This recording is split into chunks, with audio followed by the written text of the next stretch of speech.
So good morning, everyone. Good evening or good afternoon.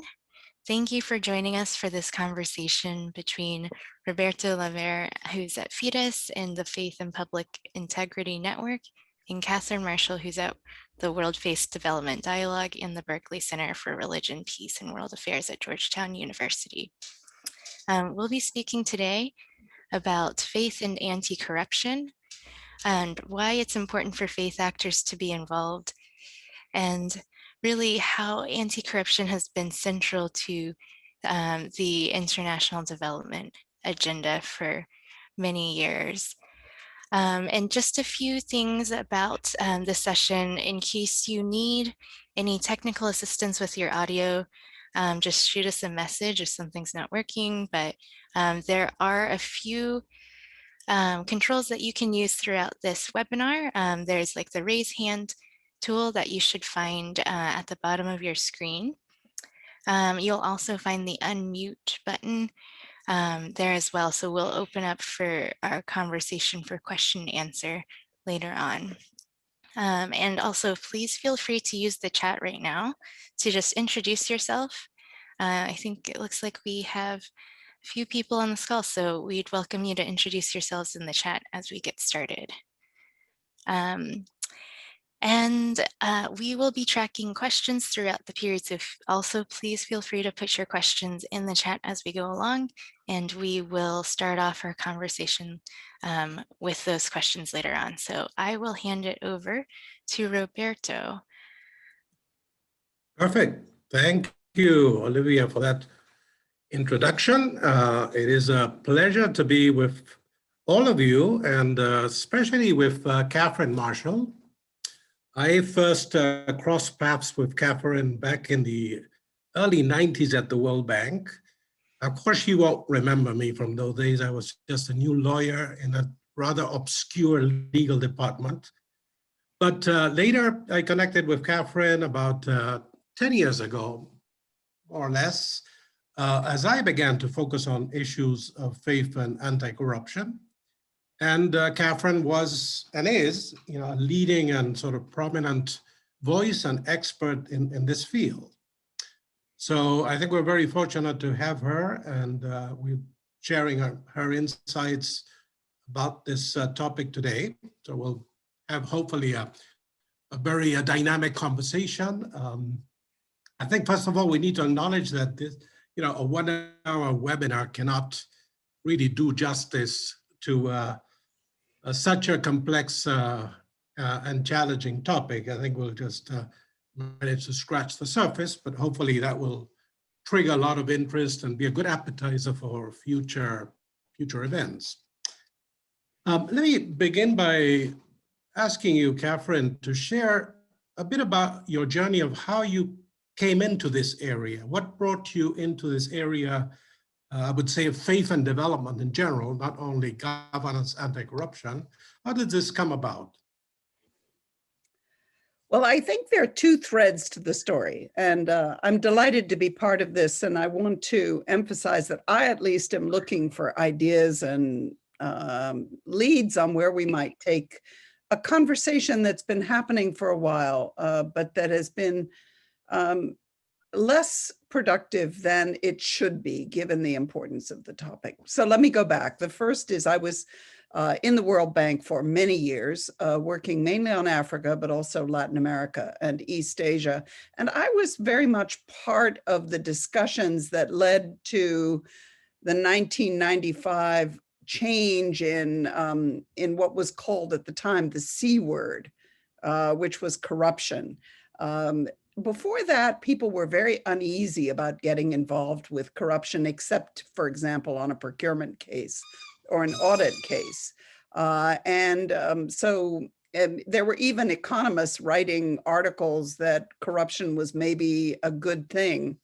But it was around 1995, 6, 7 that you really saw a transformation, a recognition that corruption was a source of enormous anger among many different organizations. And so it became a topic for attention, and I was sort of in the thick of it, working at the time on Africa and then later on East Asia during the East Asia crisis.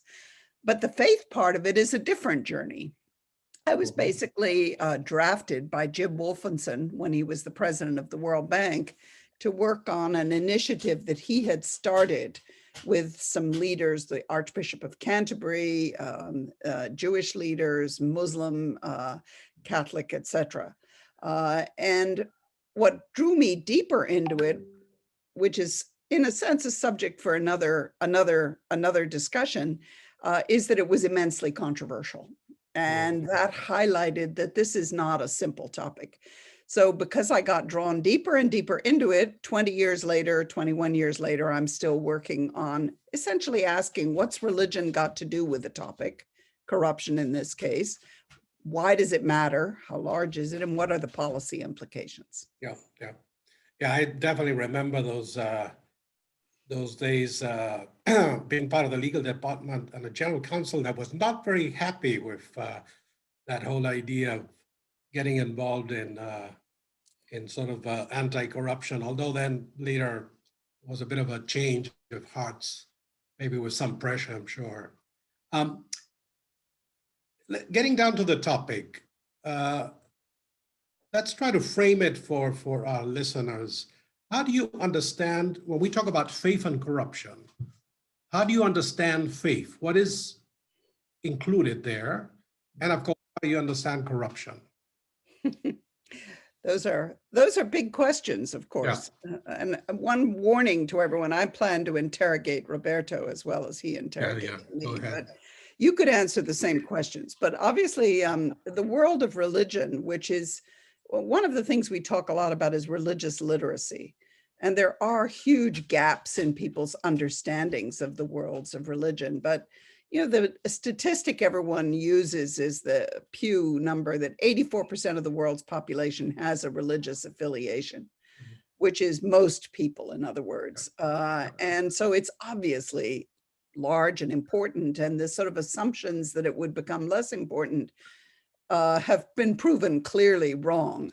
So what are we talking about? We're talking about institutions, you know, the Catholic Church, the Methodist Church, even something like the OIC, the Organization of the Islamic Cooperation, is not religious, but there's an element that it represents countries with mostly majority Muslim populations, the Buddhist associations, etc. We're also talking about what some people call faith-based organizations. We call them actually faith-inspired organizations that are a wide variety, that are a significant number of the most active NGOs within UN circles and others.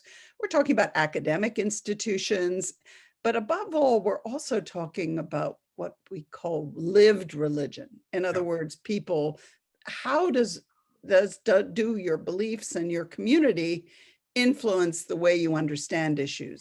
So that's the sort of religion side of it. Is very broad and very large. And then the corruption, I think we start with the basic definition that it's the misuse of public funds and public, you could call it gifts, which would include employment, for example, but also leadership. So for private gain as opposed to the common good. So that's sort of the very broad definition. Yeah, I would definitely agree. I really I really like that you said, you know, you talk about that sort of religious impulse, the sort of motivation in every believer. How does that play out in life? So it's not only, I guess, we talk about religious leaders or institutions, but also that aspect of sort of personal faith and how that plays out in the life of a believer. In 2009, you wrote a report that I highly recommend, probably one of the first early reports on this issue, as part of Georgetown, the Georgetown Center, Berkeley Center, Faith and Governance. And in that report, you know, you explore different action areas for religious leaders, religious organizations to get involved in. And there's one phrase there that I think is an interesting phrase to pick up here for our next next discussion. You say there is great, but as yet untapped potential for faith leaders to address issues of corruption. Now, this is back in 2009. So to what extent do we think that that potential has been untapped? Where do you see cases where such potential has been untapped, where we see engagement in any of those areas that you outlined in that report? I'll let you go and then I'll chip in. Yeah, that's what I was going to ask. I'm going to back up a little bit and just highlight that from working, I hate to say it, but almost 50 years on development issues in one way or another. The problem of corruption, both the perceptions of corruption and just the waste and leakage and erosion of trust that's involved in corrupt practices, is one of the largest issues.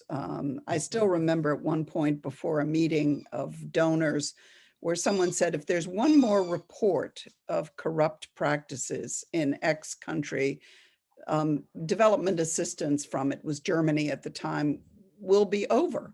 So it's erosion of confidence, but it's also, if you look at both the left and the right, sort of extremist groups, but also populist groups, both of them are constantly harking back to corruption as a major issue. But so that's the issue. Now, the problem that I have been grappling with and looking for your assistance on is that in many ways, the global integrity alliances, and I would include, Transparency International and its associates, but also the International Anti-Corruption Conference, which I'm on the advisory group for, have quite a separation of the religious and the non-religious, the so-called secular.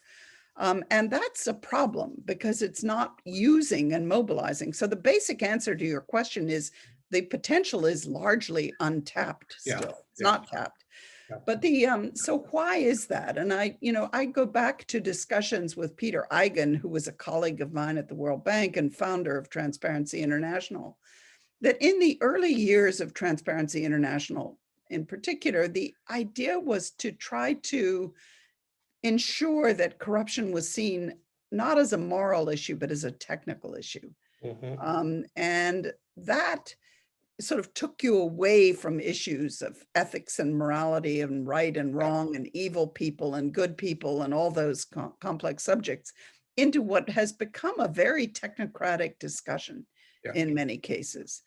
But I think there's a much more recognition that in addition to those aspects, the ethics can't be ignored, and they relate to the ethics of society. So, but it's also, I don't think we want to confine the religious roles on corruption only to telling people not to steal and to be more open and to be transparent.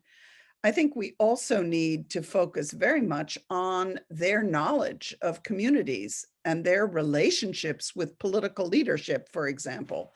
So in many cases, it's very important. Now, you asked for examples. I know one place where I've been involved has been in Nigeria, where there have been efforts, including supported by the US State Department and others, to engage religious actors in defining the importance of the issue.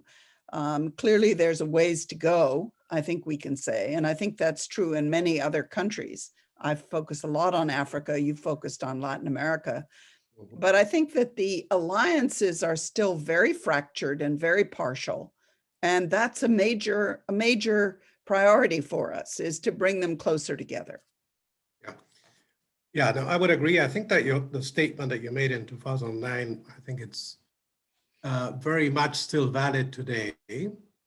At the same time, I think we need to acknowledge that there is no really comprehensive mapping of, faith-led initiatives. So that's a missing thing. So speaking, more from sort of direct experience, I would say there are two areas where I still see this potential needs to play out. One is the advocacy area, which you mentioned. It's not only the teaching, but the advocacy in the sense of speaking out against corruption, demanding integrity. I mean, they're very strong prophetic messages that call for believers, the church, to be agents of transformation. I think that's an area that is neglected in many particular Protestant different groups. There is still, I would say, some theological barriers that need to be addressed. There's still a overemphasis on individual salvation and much less on the church as agents of transformation of human flourishing. So I think that there are barriers there. And then I think on the moral side, I think there's still a void in terms of social morality. I think there's a lot of emphasis on individual values, but when we talk about public integrity, when we talk about behaviors as a citizen, behaviors as a public servant, I think those issues are ignored by and large in the teaching of the church. I think there are some cases where there has been, I would say, some progress. At least in Latin America, I've seen cases where association of churches have come out and spoke out that they're doing more advocacy in some way. I've seen that in Mexico, especially in the COVID context. There have been some recent cases in Peru and Argentina in terms of favoritism in the distribution of vaccines. And we've had, even evangelical associations speaking out. I think at a more global level, there are some of our members that probably are in the audience that's worth mentioning as some examples. Some that already precede, come back from the 90s. I think we have, I think I mentioned this to you, Katherine, the chapter of Transparency International in Honduras, ASJ, is a Christian NGO, the only Christian NGO. They are very obviously focused on social accountability. We have another interesting initiative in India, Operation Nehemiah, that is more internally focused, trying to work on attitudes and practices of church leaders and organizations, recognizing that corruption is huge within the faith sector. And then there's another interesting example in the Philippines, a group called the Fellowship of Christians in Government, and they basically focus on public servants. They do mentoring and value formation of public servants. So those are, I think, some interesting examples that we see that have emerged, but still. Well, there have been a lot of cases of very courageous leaders speaking out, including at the risk of their lives, not to speak of their livelihoods. But it does, I mean, there are two issues that I've come across that I think should not stand in the way of further action, but that have been significant. The first, of course, is what is the relationship between the religious institutions and the government? And are they dependent on the government? And therefore, in those situations, it's more difficult often to speak out and to work on finding. The other issue is what I call the it takes two to tango problem, which is that a discussion of corrupt practices of a specific incident turns into a discussion about the corruption of the whole system, and even into neoliberal economics and the legacies of colonialism and reparations, which are very important topics, but can take you pretty far away from the challenge of actually dealing with, for example, right now, honest use of funds that are being provided to address the COVID emergencies, Right. which are massive amounts of money. Yeah.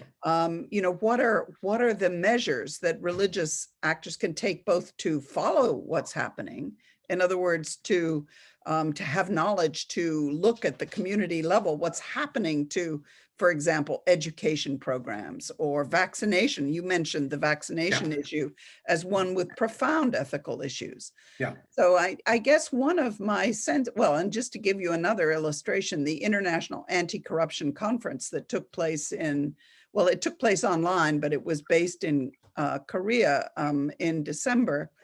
As I've been looking, I'm on the advisory group, there was not one proposal from a religious group, and there was no religious engagement as such in a discussion that involved thousands of people. So, clearly it is this oil and water. In other words, what we're missing is a determination to work together and to use the assets of the religious communities more effectively to address national issues, local issues, and global issues. Speaking about sort of COVID, I wanted to come back to this case I mentioned because it's very recent and I think it's very telling. This has happened in a number of countries, but it was pretty extreme in the cases of Peru and Argentina. In Peru, there were about 400 to 500 of well-connected people that got the vaccine before the vaccination campaign started, including a former president, including the minister of health that had to resign. And in Argentina, they had what they call now the VIP clinic. Minister of health that also had to resign. He had sort of a fast track for his friends and allies. And I think it's very telling to see how this type of behavior, it's not sort of exceptional. It sort of reflects a broadened pattern of behavior, definitely in Latin America, where, not necessarily monetary exchange. It's just the way, people favor your inner circle. There's a double morality.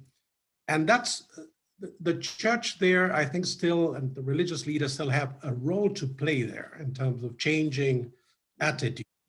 I saw the reaction in Argentina. For many, this was normal.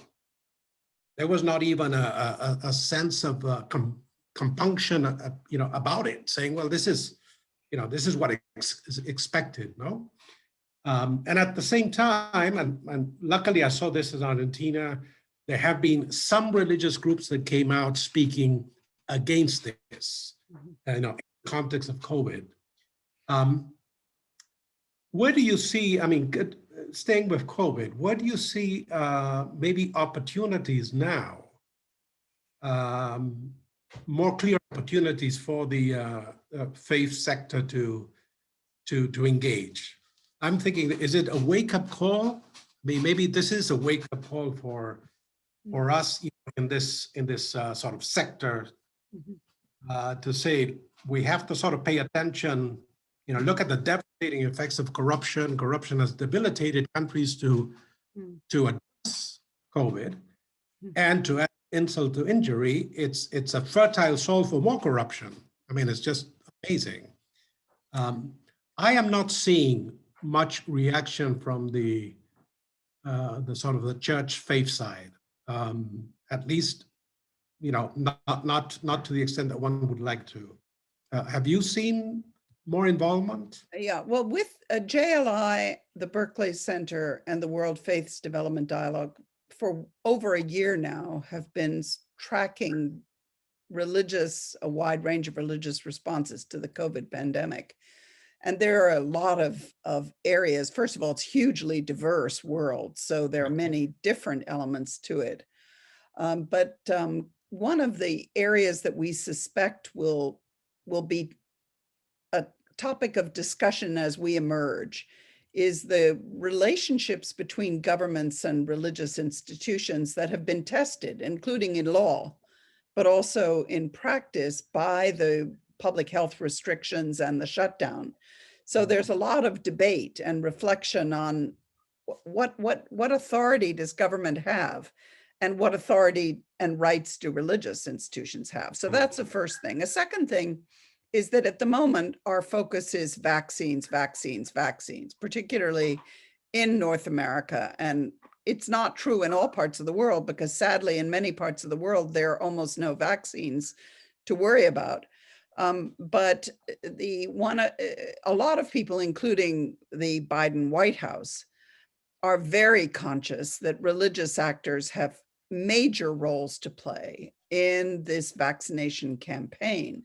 And that includes perhaps something that we haven't highlighted, though we've mentioned it already today, is that often religious actors are the most trusted among different categories of society.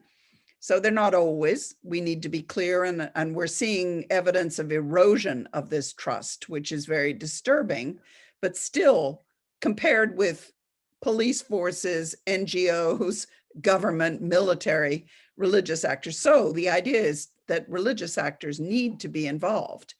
And there is in the US something called Faith for Vaccines, which is an interreligious coalition that is offering religious sites for vaccination.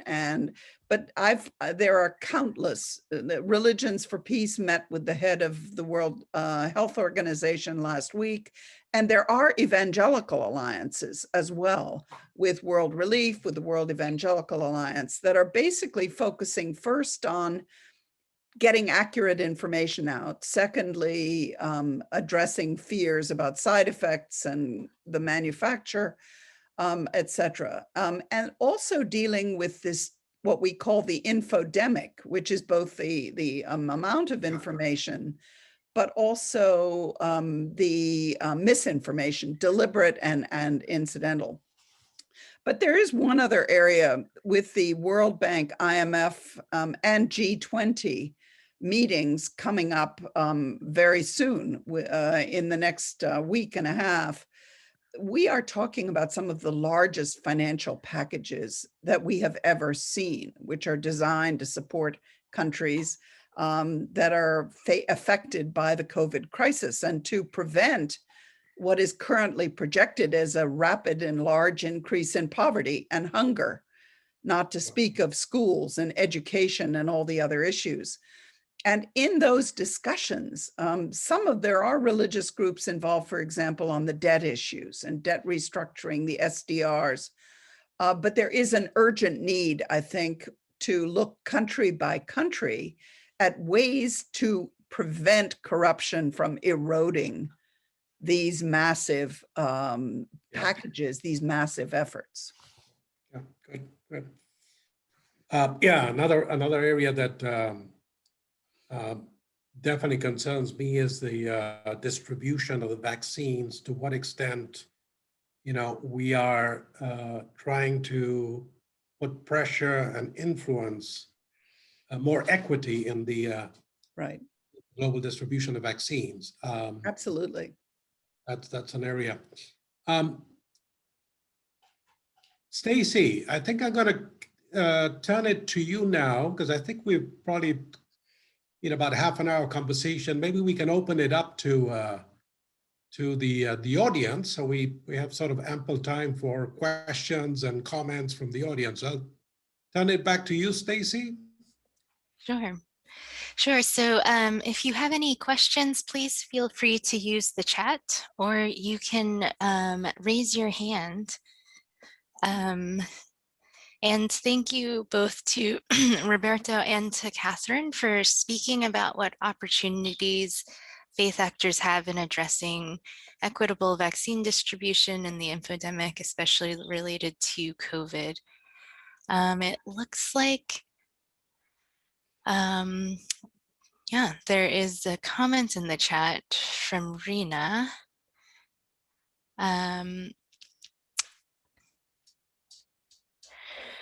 And I'm wondering, I guess, from that chat, how do you see not just Christian communities, but also other faith communities practicing, any like good practices in addressing anti-corruption? Or Maybe I'll start. It's a bit of a puzzle why religious communities have not been more actively involved in the anti-corruption struggle. I gave, I think, a couple of hypotheses before, which include that it's become so technocratic that it's really a different language, that the issue is seen broadly. But there is another issue that's important, which is that a lot of religious communities appreciate that their own houses have to be in order before they can get very deeply involved in the national issues. But what Rina is highlighting, focusing on Afghanistan, I think is to a degree at least that issue, that it's difficult to see major roles in national anti-corruption strategies, or even in sort of the investigative reporting type work of really bringing cases to light and pursuing them, until while there are still doubts about the religious organizations themselves. And that takes us into a complex area. So Roberto, over to you. Yeah, I would suggest to Nina, I mean, this is a situation where the Christians are a minority. Afghanistan, I think one specific, I think, example or model here that could help Rina is the one in India. This is called Operation Nehemiah. I'm not sure if ARPIT is in the conversation in the audience today. This is an initiative that started almost a decade ago with Christian groups that are very much a minority in India. And their focus is trying to get their house in order. I mean, they recognize that they could not be, salt and light to society, a prophetic voice without really working internally. They have very egregious cases of corruption among religious leaders, buying votes, embezzlement, et cetera, et cetera. So a group of business leaders in India came together and said, we need to work with church leaders, religious leaders, to really change within. So I think, Rina, I could send you the link, or Benji, to connect you with India. I think that would be a good example, because I think the context may be somewhat similar. And I think that could be a good starting point for you to see what they've been doing there, and their pros and cons and results, etc. great. And I'm seeing a question from Robert. Robert, do you want to unmute and ask your question? Yes, I'm happy to do so. My question is that as I've traveled in many countries, and I'm particularly thinking of Africa, and having spoken on many occasions to hundreds of pastoral leaders, so this is in a Christian context, what I have seen repeatedly, and they've admitted it, quite frankly, is that they're not only do they often admit their churches are corrupt, but inevitably the point is that they are part of the corruption. And I've challenged them and said, we're going to have to deal with one of your central issues, which is that government officials are often your biggest donors, but and they know that one of the reasons they are your biggest donors is that they are corrupt. So my question is, would you agree with that assessment, or would you like to push back on that? I would welcome that, Katherine. And then secondly, do you have any recommendations on how we might challenge religious leaders on this matter? Well, clearly there are many such issues, varies tremendously country by country, but also denomination by denomination. And as I said earlier, there's some remarkably courageous cases. I know I was familiar with Zambia and Malawi, but there are a number of others in different countries. But it is, I think, this question of using modern technology to help get houses in order and to establish principles. I mean, another issue that we've been talking a good deal about is harassment and bullying, and with a sort of view that religious organizations ought to be models, not cases where there are problems. And I think that's clearly, that is a principle in dealing with the corruption problem, which, as I said, is everywhere. I mean, the corruption problem is so central to the anger that communities feel who are drawn to extremist views, whether it is ISIS or whether it is populism. They point to corruption. So I think it puts a huge onus on religious communities to do what's needed. And that includes getting your houses in order, so that somebody doesn't immediately say, well, the bishop used the funds to expand his swimming pool. It's at both a very basic level, but also at a very broad level. Right. I'm seeing a couple of hands up. And apologies if I don't get your name right. Is it Mebli Barango? Would you like to unmute? Yes, thank you very much. And definitely thank you to Katherine and Roberto. I'm Member Berang and I'm calling from Nairobi, Kenya. I'm really interested in maybe just understanding a few strategies that can be applied when it comes to perceptions of corruption as linked to cultural practices. And especially when I think of cultural practices, the congregation, maybe a member of the congregation going to the leader and giving them an envelope that has maybe some money, and eventually there's that perception that the envelope is a sign of corruption, and the leader is kind of influenced to make different decisions. There's really unclear lines around that kind of practice, which I'm hoping, we could share a little bit, or maybe you could advise what strategies could be applied to clarify or to find ways around that issue, because it is very common. Giving of gifts, giving of envelopes, it's a cultural practice. And when you look at the person who's giving, for them, it feels like it is right. But from an outside perspective, it's a bit misunderstood, or it's not clear. That's just what's been lingering in my mind, especially as I work with religious organizations. Thank you. I can take this one, Katherine. I would think about two specific strategies. And this, there are parallels when you think about gender discrimination, gender equity, domestic violence, et cetera, et cetera. I think one is definitely a focus on discipleship, as you would call it, sort of in a Christian context.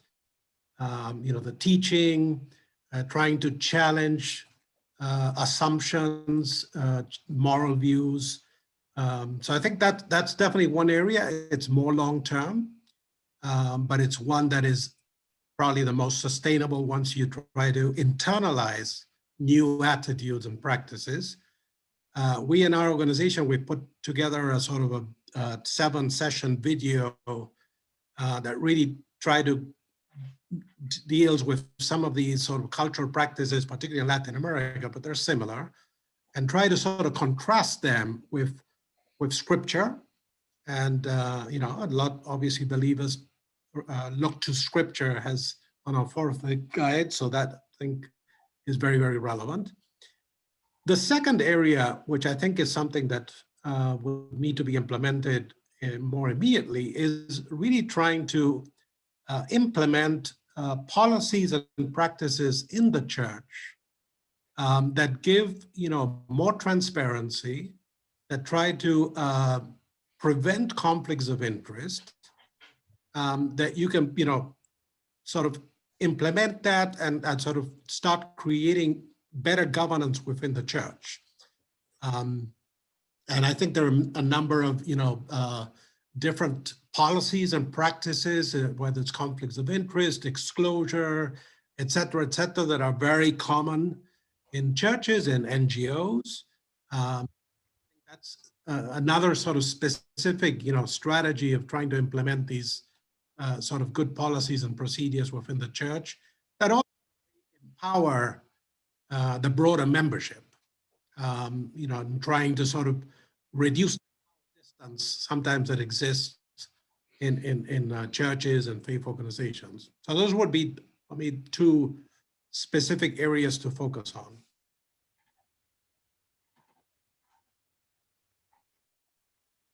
And I'm seeing a question in the chat from Rob Wendover. Rob, would you like to unmute and ask your question, or I can read it? All right, so what role do you think Christians and adherents of other faiths working in commerce and finance have in reducing corruption? Christian organization he's aware of recognize the problem, but seem more focused on mitigation for their organization than transformation. I'm pretty convinced that there is a large scope, though it's mostly at the country level. In other words, the sort of global, and sharing best practice is one way to do it. So I sympathize with the comment there that people do focus on where they have direct influence in their own organization. But I think there is also merit in looking at some of the more successful efforts to have national strategies there are some case studies that are showing that those national efforts to address corruption can really produce some results. Yeah, from a business perspective, I would say, if you look at the problem of collective action with corruption, where no one wants to be the first one to be different and pay the penalty. There's no incentive to do that. And if you look at the area of public procurement, government contracts, this is pretty prevalent, where there's a lot of corruption. I think one area to explore, and I know people in Transparency International have done this, are these integrity pacts. So business leaders can try to push for these sort of integrity pacts where, the different businesses in the same sector come together and sort of agree on certain, conditions, certain terms, certain behaviors. I know they've worked in some cases. Of course, they're not easy. Nothing is simple. But that's one way where a business sector can really make a difference, almost self-policing themselves in a way. That would be one specific area. Great, and Kelly O'Donnell, you have your hand raised. Do you want to unmute? Yeah, thank you. I'm really appreciating the conversation interaction and wish there were a lot more more time to do this. Greetings from sunny Geneva area. And Katherine, Roberto, I'm big fans of yours and appreciate you over the years. My question is for either of you, and it's a broad question, and it has to do with in what sense is the anti-corruption movement, anti-corruption efforts morphing into an industry? And I say that full aware of the many positive things that are going on and appreciative of them and involved with them myself. But nonetheless, I'm just wondering if there is a bit of an industry, and in the worst sense of the word, happening also in parallel to the advancements. And then one other thought related to that is, if Katherine, you mentioned a quick example about the costs and the risks involved in confronting corruption and taking a stand for integrity. And I don't know if you'd like to say anything more about that. That certainly has been our experience in our efforts within the faith-based and quote secular areas too. Thanks. Well, what you say certainly resonates in one sense. We're having the same conversation about the humanitarian world and whether that's become an industry, which doesn't, of course, mean that it's all bad, but it develops its own sort of alliances and so forth. I think the broader issue on corruption, which is also true in other topics, and is that it is so much related to other issues. In other words, it's human rights issues. It's, I mean, governance is not only about corruption, it's also about efficiency and about the expectations for the state. In other words, what are the responsibilities of the state? How big should it be?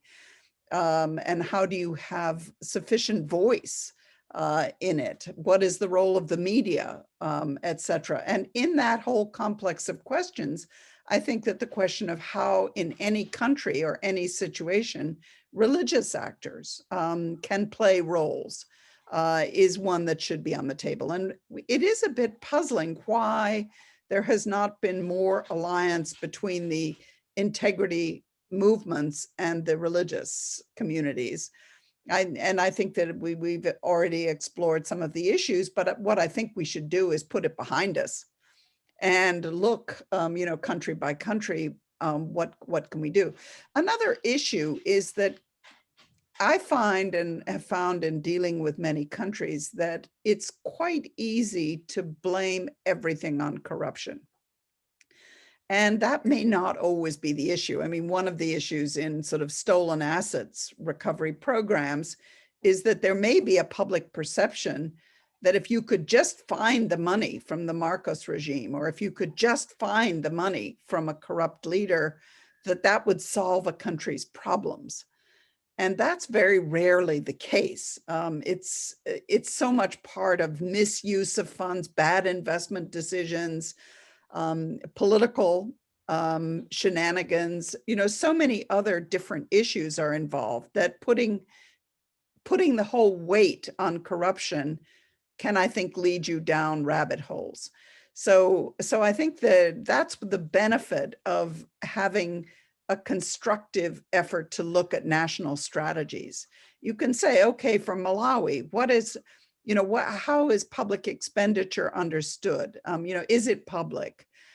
Budget in Nigeria is a very admirable organization that publicizes information about the budget and that can help sort of say, okay, well, there's so much money supposed to go to schools. Why are we not seeing schools being built, or why are we seeing them built of poor quality? So I think your points are very well taken, but part of it is putting corruption in context and bringing together some of these different threads. Yeah, I would agree, Kelly, on the issue of corruption in the anti-corruption world. I think this is a very broad issue. I think what is probably lacking, not only in the sort of anti-corruption or even international development world, is a focus on results. Once you start losing that focus on results, the means can become the ends. So we repeat the same recipes, but it's not the pressure to say, well, show me the results. Is this working or not working? And I think, of course, this has been a main criticism of the international development industry. But it applies to probably all type of human activity, even in the religious sector. Missions and evangelism. You want to say, okay, what are the results? Are we accountable for what we're doing for results?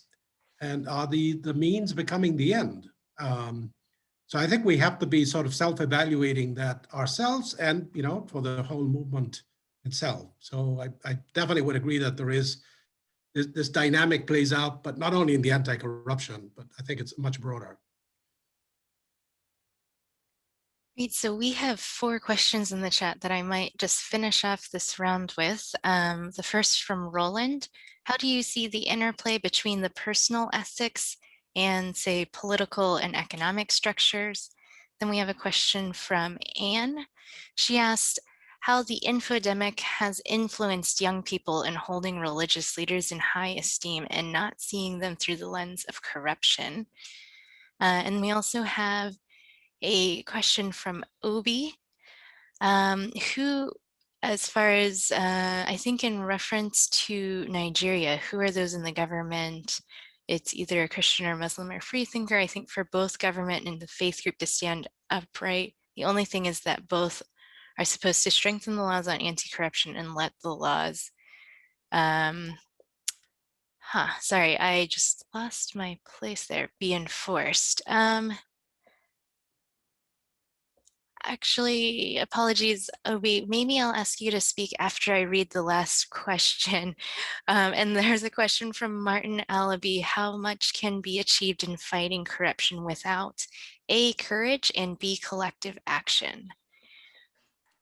My sense is these are fantastic questions that we're not going to be able to address fully in this session, but let me pick up one. I mean, one of the areas where when in Peru, for example, last year, there were some meetings, but there are meetings in many places where you hear religious leaders. Actually, I did a word search of the 2 Catholic encyclicals, the most recent ones, Fratelli Tutti and Laudato Si, which of course have mentions of corruption, but they put them into this very broad context of economic systems and human behavior. So this question of how do we solve corruption? Do we solve it by law and leadership, or do we solve it by changing the ethos of people and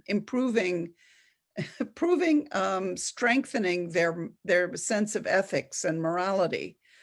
And there is a tendency for some religious leaders to focus very much on this broad question of the ethics of a society, which is a huge question. I mean, it suggests changes in preschool and kindergarten, in trying to bring ethics into education systems, in sort of setting standards for behavior, teaching religious principles. The problem, though, is that takes a long time. And as Roberto was focusing on the results, we want to see results in our lifetimes. We really do want to see this issue tackled. So I think there needs to be the 2-pronged approach where the sort of ethical dimensions are looked at on one side, and then the very practical, which are often about transparency and law and impunity. Impunity is the word that's used all the time. I don't think we've mentioned it here, but letting people get away with things is a very real issue. And, just as another comment, and then Roberto, you can try to pick up all the rest of these. But I think that the question of courage is a very real one. And it does relate to the shrinking civil society space and crackdowns, which are accentuated by the COVID pandemic, that being able to confront this. And it is interesting, we looked at a number of religious NGOs a few years ago. And one of the things that was interesting was that their approaches to corruption were totally different. So you had some that basically said, look, we're fish in the water. If we have to pay a bribe to get wheelchairs out of the port, we'll do that because we don't have any real way of changing that. And the people need the wheelchairs.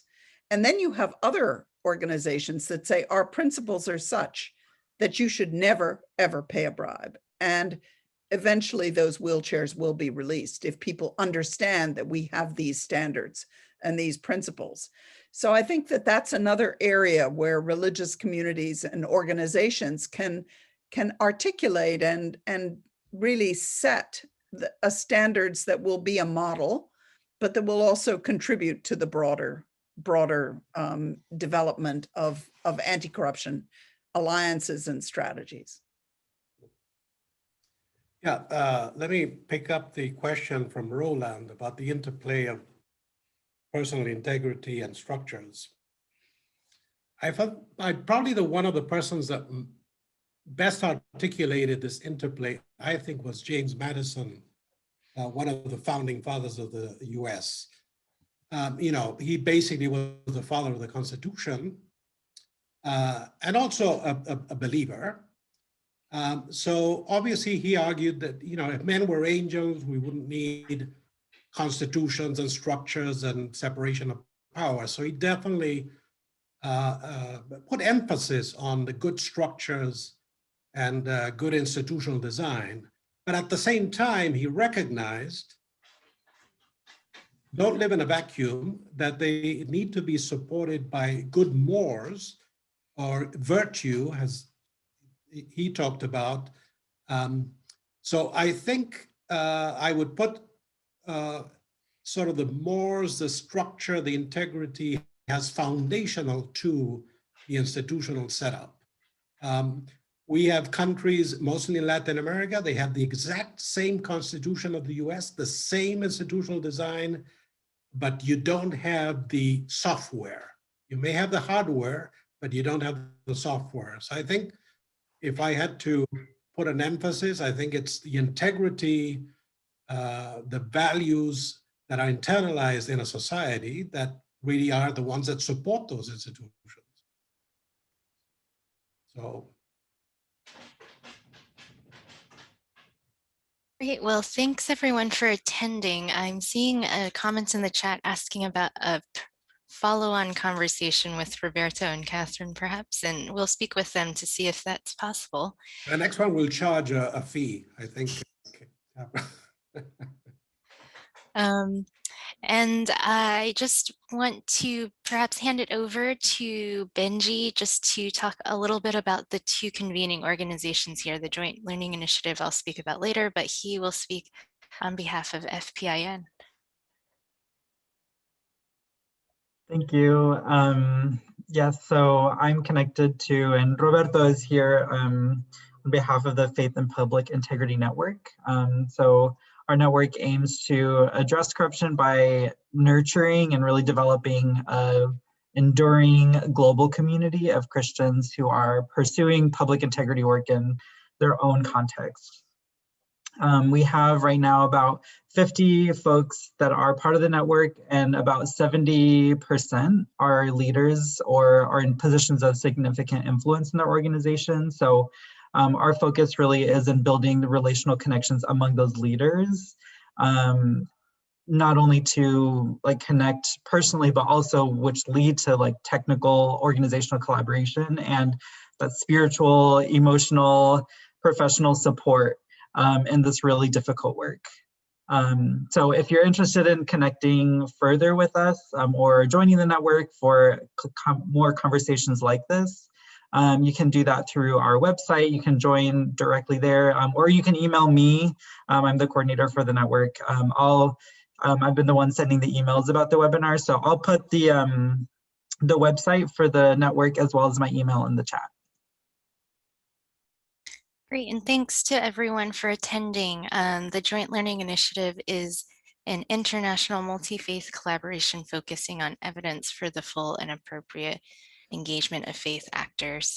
We normally operate through our learning hubs through joint collaborations and knowledge partnerships, and we welcome you to join the JLI with other practitioners, researchers, policymakers to build that evidence. I believe I've also forgotten to mention that Katherine's part of our board, and we thank her for joining this conversation with Roberto, and to both of you for sharing your insight with us. And thanks to everyone for joining. We hope you have a great day. Thank you. Thank you, Katherine.